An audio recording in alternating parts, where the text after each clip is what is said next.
একটু ভিন্ন করে বেগুন ভাজবো আজকে। তো প্রথমে আমি বেগুনগুলো চাকা চাকা করে কেটে ধুয়ে মেজারমেন্ট করে নিলাম। তারপর মাঝখানের গোল অংশটা ছাড়িয়ে নিব। একটু মোটা করে নিতে হবে, না হলে ভেঙে যাবে। এই যে আমি নিয়েছি। ডিমটা সেদ্ধ করে বেগুনের মাঝখানের অংশ সিদ্ধ ডিমটি কুচি করে নিব।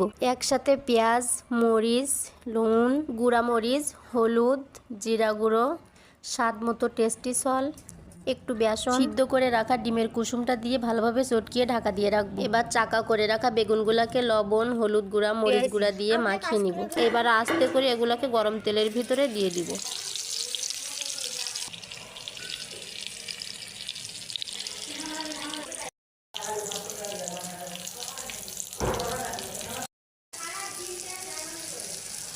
এই তো হয়ে গেছে আমার বেগুন ভাজি। এদিকে আমি ভাত নিয়ে বসে পড়লাম। এটা কিন্তু ফেসবুকে একটা আপুকে আমি বানাতে দেখেছিলাম, নিজে আজকে বাসায় ট্রাই করলাম।